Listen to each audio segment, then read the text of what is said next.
And आज हम जिस बारे में बात करने वाले हैं वो है कि जब हमें कंसीव होता है तो अर्ली जो प्रेगनेंसी सिम्टम्स होते हैं उसमें ब्रेस्ट जो होता है एक बहुत इंपॉर्टेंट सिम्टम होता है और उसमें क्या क्या चेंजेस आते हैं जिससे हमें पता चल सकता है कि हम प्रेग्नेंट हो चुके हैं। क्योंकि जब हमें अर्लीस्ट कंसीव होता है पीरियड्स मिस होने से पहले, तो उस टाइम पे बहुत चेंजेस आते हैं हमारी बॉडी में।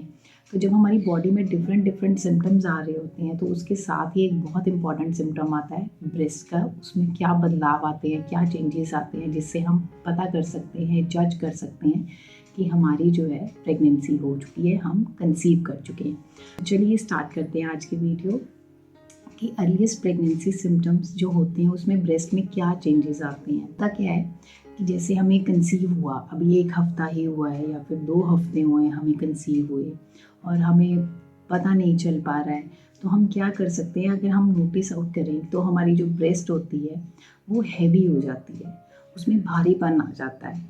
ऐसा लगता है कि थोड़े बड़ी हो गई है हमारी ब्रेस्ट और ये भारी भारी सी लग रही है। साइज़ में उसका चेंज हो जाता है एकदम से। आपको ब्रेस्ट ना टेंडरनेस लगेगी, टेंडर मतलब वो सॉफ्ट लगेगी। जब आप उसको दबाओगे तो आपको सॉफ्ट लगेगी, सारी साइड बाय साइड। हैवी भी लग रही है, भारीपन भी है, सॉफ्ट भी है और ऐसा भी लगेगा कि आपको साइज़ जो है बड़ा हो चुका है। उसके बाद जो नेक्स्ट सिम्पटम आता है वो होता है कि जब आप उसको टच करेंगे ना अपनी ब्रेस्ट को, तो आपको ऐसा लगेगा कि जैसे सूजन है, स्वेलिंगनेस है।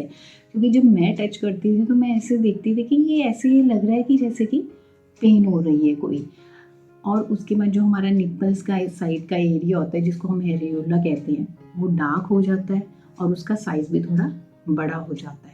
वो एकदम ब्लैक कलर का, डार्क ब्राउन कलर का हो जाता है और उसका साइज़ भी थोड़ा और ज़्यादा बड़ा हो जाता है। एंड जो निप्पल्स होते हैं वो भी थोड़े सोर से हो जाते हैं, थोड़े हैवी से लगते हैं हमें और ऐसा लगता है कि जैसे कोई पेन सी फील हो रही है। साथ में जितना भी हमारा जो मिल्क ग्लैंड्स कह लीजिए जो हमारी ब्रेस्ट में होते हैं वो विजिबल होना शुरू हो जाते हैं। जब वो विजिबल होने शुरू हो जाते हैं तो उससे भी हमें पता चलता है, क्योंकि जो ब्रेस्ट होती है उसमें जैसे हम कहते हैं ना नर्व्स होती हैं, नसें होती हैं, वो नीली नीली वो और ज़्यादा उभर के दिखने लग पड़ती है। जस्ट बिकॉज ऑफ हमारे प्रेगनेंसी हार्मोन्स जो हैं वो डेली ही इंक्रीज़ हो रहे हैं, स्पाइक कर रहे हैं इस रीज़न से। तो आप भी इस चीज़ को नोटिस करके देखिए, हमारे पीरियड्स के आने से 5 से 6 दिन पहले ये चेंजेस आना हमारी बॉडी में शुरू हो जाते हैं, हमारे ब्रेस्ट में ये बदलाव आने शुरू हो जाते हैं। और जाने से पहले चैनल को सब्सक्राइब कीजिए, वीडियोज़ को लाइक करिए एंड शेयर करिए। कोई भी आपका डाउट है तो आप मुझे कमेंट सेक्शन में पूछ सकते हैं।